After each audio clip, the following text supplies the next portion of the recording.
Unaware of my disgust, my husband boldly declared, "Alyssa, let's sell your family home. It's a great deal. We got this offer thanks to her. You can overlook a little affair for this." "Yeah, sure, like I would sell my family home, you cheater. There's a limit to how much you can belittle people." I am Alyssa. This is the 5th year of my marriage to Nick. Our beloved son just turned 4. We got married because of an unexpected pregnancy, and our child was born immediately after. We have done our best to raise him together, figuring things out along the way. We wanted to continue working together and have another child. I assumed my husband felt the same way, but around the time our son turned 2, his enthusiasm for parenting waned. The catalyst was probably our son's terrible twos. As soon as our adorable son started to assert his independence, Nick essentially retired from childcare. He has always been a person whose enthusiasm quickly cools, so I was actually surprised he had focused on parenting for even 2 years. Around the same time, a very shocking event occurred. Both of my parents suddenly fell ill and passed away. Even though they loved each other very much, I wish they hadn't had to leave together. I returned to my parents' home once a month to take care of the property. I have a younger brother, but he works far away, so the house maintenance is mainly my responsibility. When no one's living in a house, it deteriorates quickly, so I ventilate the rooms and weed the garden. It's an hour's drive to my parents' house. At first, Nick used to come with me, but he gradually stopped coming, and now it's just my son and I. My son loves running around the spacious house and garden.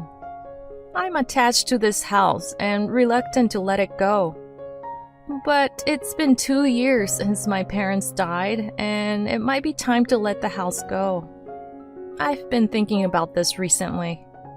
I came home earlier than planned one day and saw an unfamiliar car in our driveway. It was a cute compact car with several large plush toys, like ones you'd win at a game arcade, inside. What's this car doing here? I had a bad feeling. Carrying my sleeping son, I quietly opened the front door. There, cute pumps were haphazardly scattered in the hallway, and clothes littered the path to our bedroom. A shirt, pants, a dress. I felt my blood drain from my face. I instantly recognized the clothes as Nick's, but the dress wasn't mine, nor were the shoes. There was someone else in the bedroom with Nick. A part of me was panicking. Why? What? How? But another part of me was calm. This is adultery. I need evidence. I used my smartphone to document the situation. Should I confront Nick in the bedroom right now? Yes, I should burst in and demand an explanation. But then my sleeping son made a little sound. This snapped me out of it. If Nick lost his temper or the woman got violent, my son could be in danger. I had never thought Nick would be that kind of person, but suddenly, I was worried. Biting my lip in frustration, I decided against barging into the scene. I went back to my car and took a deep breath. I wouldn't let this man get away with this. Just before the time Nick was expecting us home, the front door opened. A flashy woman and Nick came out. They were all smiles, waving goodbye, and even sharing a kiss. I made sure to capture this scene with my phone. I had left my son with a friend. She had agreed to watch him for a couple of hours without any explanation. I don't know what happened, but you can talk to me about anything, she told me. It was reassuring and comforting. As soon as the woman left, I got out of my car. First, I would corner Nick, then deal with the woman. With the mindset of a challenger entering a martial arts dojo, I opened our front door. "I'm home." "Oh, you're early," he responded, clearly flustered. Of course he was. His clothes were still strewn across the floor. The bedroom was probably a mess. That woman, if she was gonna have an affair, she should have cleaned up before leaving. Who was that woman just now? Huh? Just now? Nick's flustered response ignited my anger. What the? I have proof, you know. Don't play dumb. Admit you cheated, you scum. How did you feel kissing her at the front door? No way.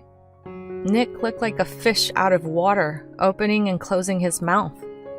Well, who is she? What's going on? How long has this been going on?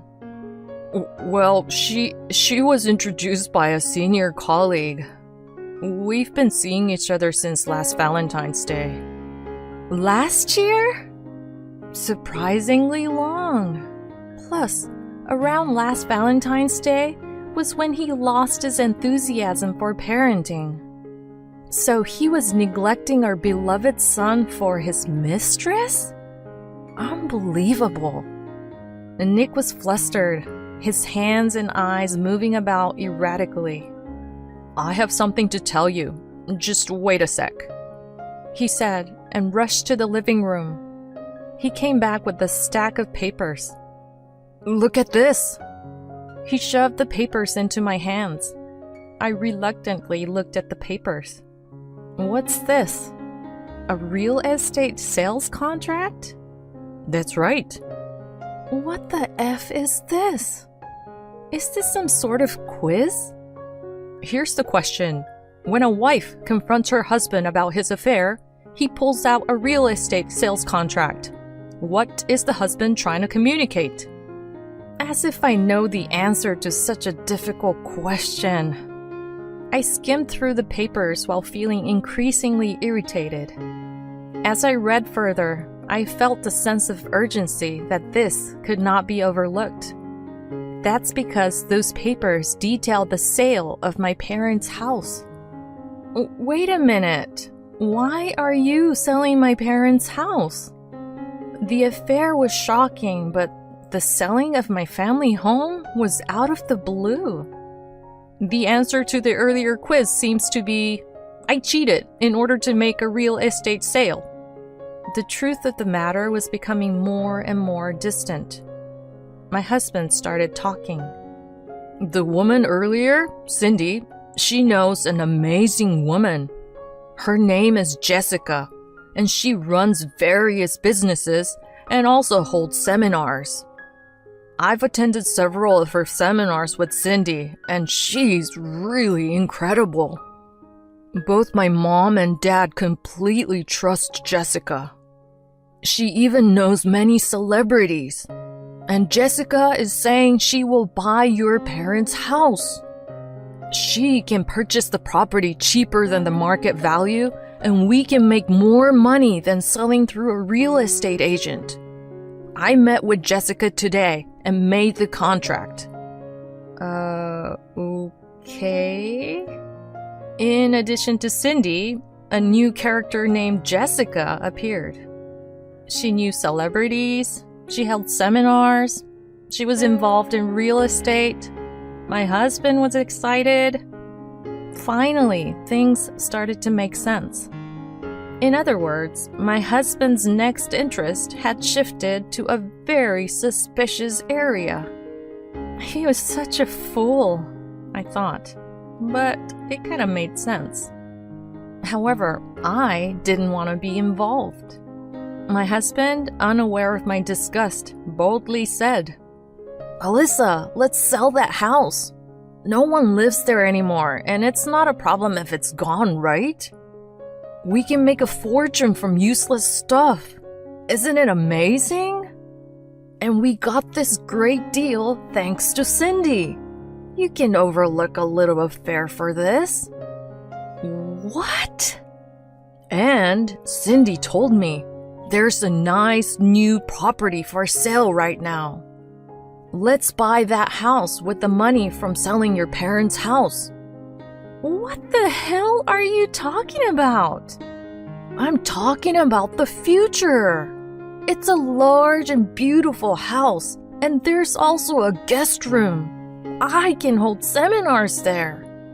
On days when there's no seminar, I can invite Cindy over. Isn't it a great idea? I was dumbfounded. I felt all the strength leaving my body. You're being scammed. It's a shady business. You should back out. I almost said that, but I stopped.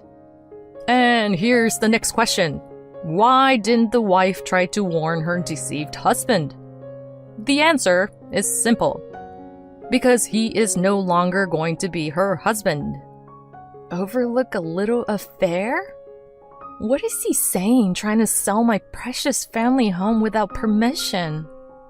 Inviting Cindy into the guest room? What is he planning to do in a house where our son and I live? I can't believe I've been married to such an idiot for 5 years. No, I said from the bottom of my stomach. I refuse. I won't let go of my parents' house for a bonehead like you disgusting man. I was surprised that the word bonehead came out of my vocabulary, but at this point, I didn't care. What did you say? That's a problem. I would lose Jessica's trust. I don't give a shit. I threw the stack of papers away. I'm gonna leave this house. Where's my travel bag? Oh, it's in the bedroom.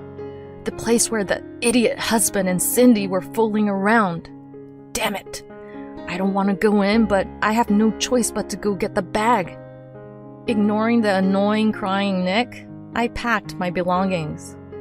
Mine and my son's. And then I took everything important and ran away from home. I couldn't bear to stay there any longer. As I rushed out of the house, I went to pick up my son.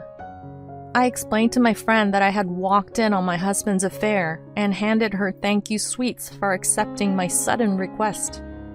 She was sympathetic and worried.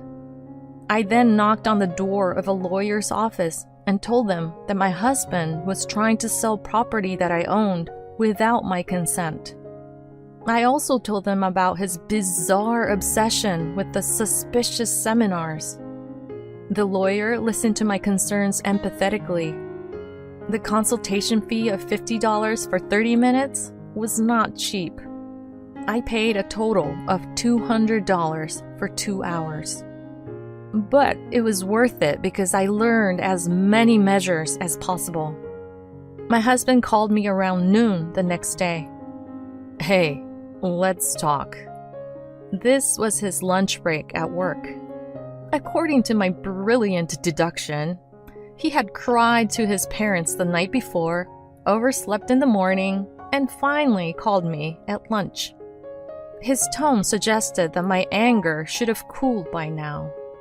Yes, it's completely cooled. My love for you, that is. Yeah, I thought we needed to talk too. I thought so. I was mad at you because you ran out all of a sudden. Oh, infuriating. But I have to be patient. Arguing over every single thing won't get us anywhere. I wonder if it's possible for us to continue as husband and wife. I don't think we can. I can't trust you if you don't understand the greatness of Jessica and Cindy. If you were willing to go to the next stage with me, like my parents, I think we could continue as a couple.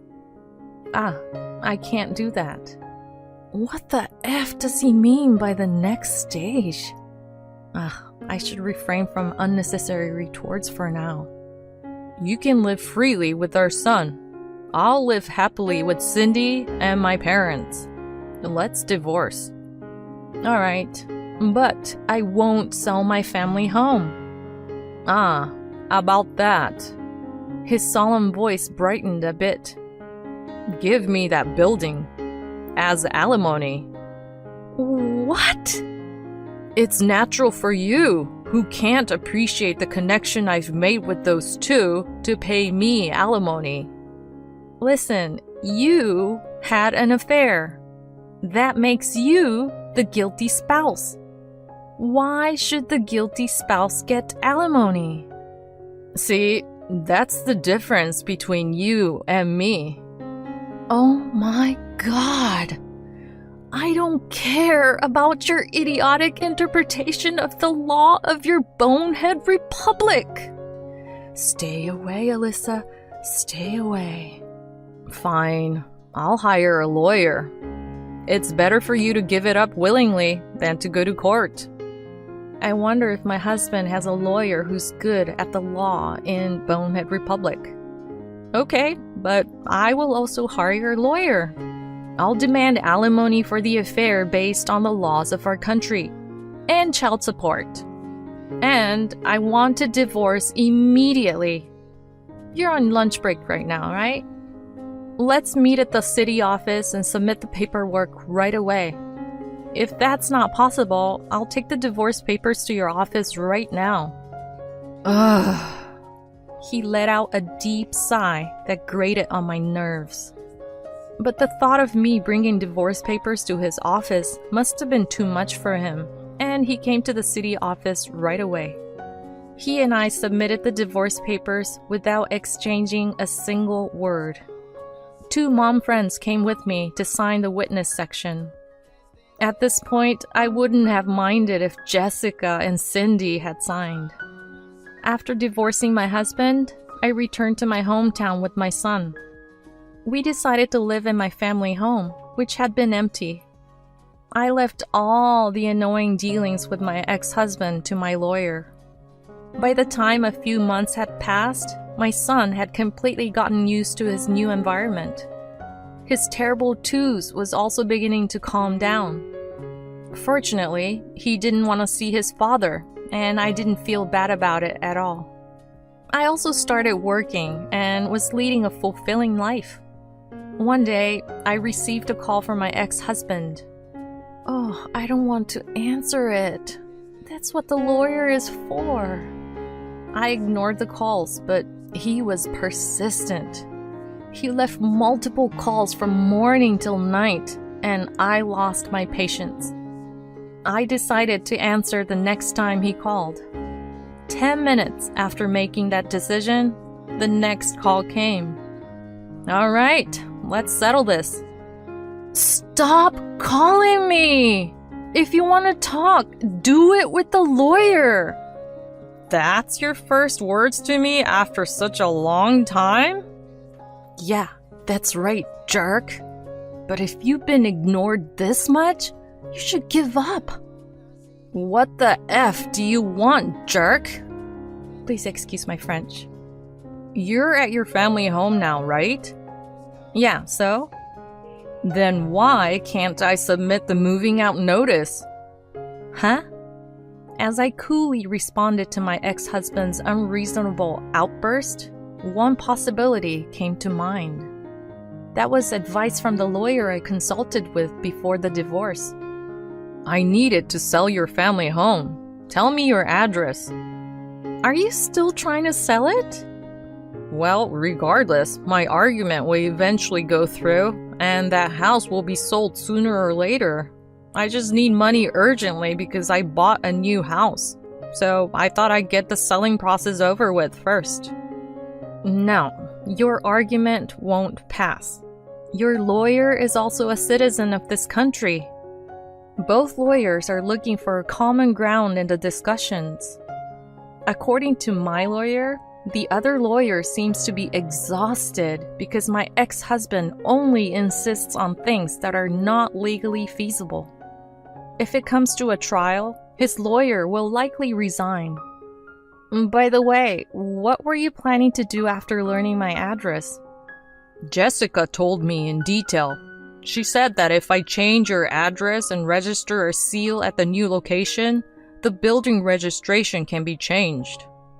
You're so dumb, you probably didn't know that, huh? But when I tried to submit your notification at the city hall, they told me that it was different from your current address and they didn't accept my moving out notice. I did put down your family home's address, so what's going on? Seal registration on a moving out notice, huh? That's a serious crime in this country.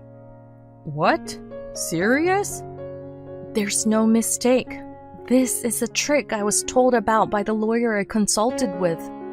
Changing someone's address without their permission, registering a seal at the new location, creating a seal certificate, and changing the building registration to sell it.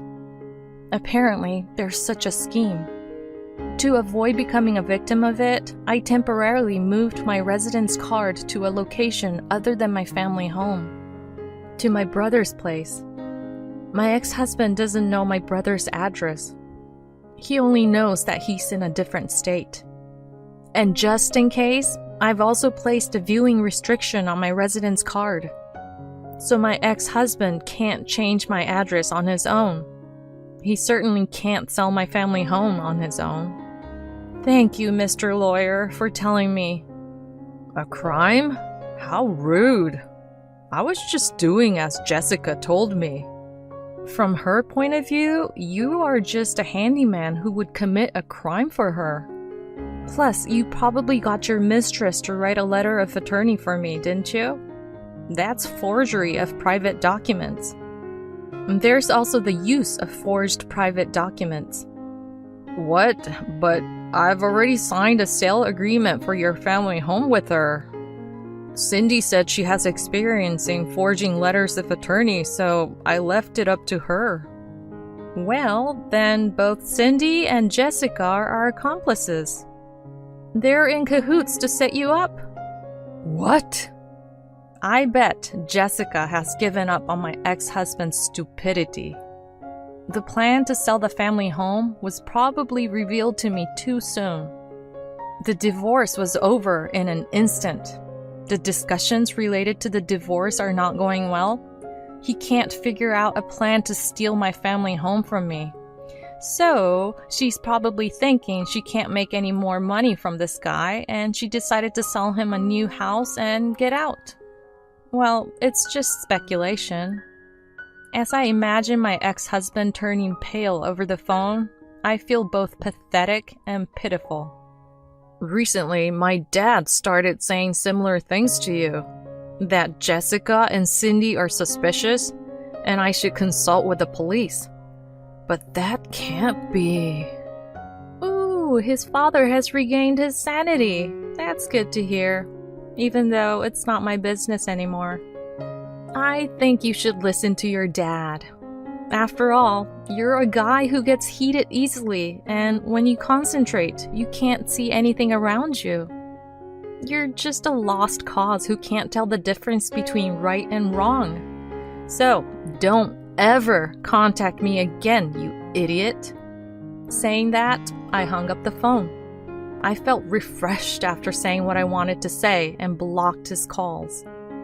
Now, it's just a matter of watching from afar. So, this is what happened afterward.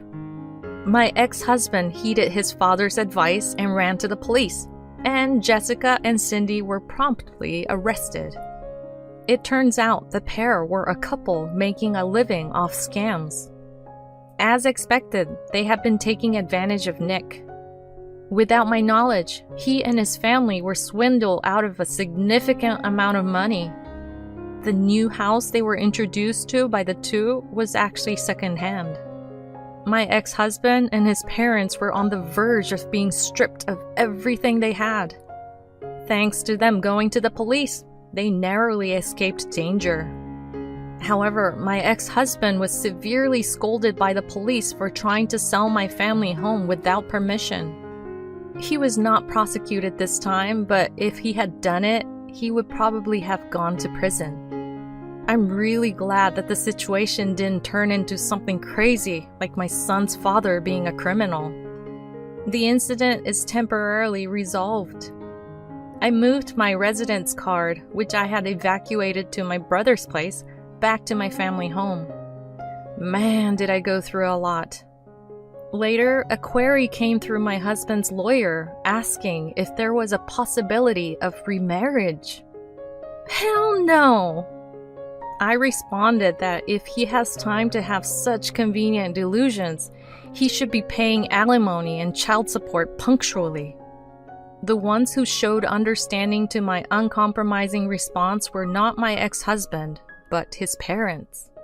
They reflected on the fact that they have been driven crazy by being deceived by the Jessica couple, and they paid the alimony instead of their son.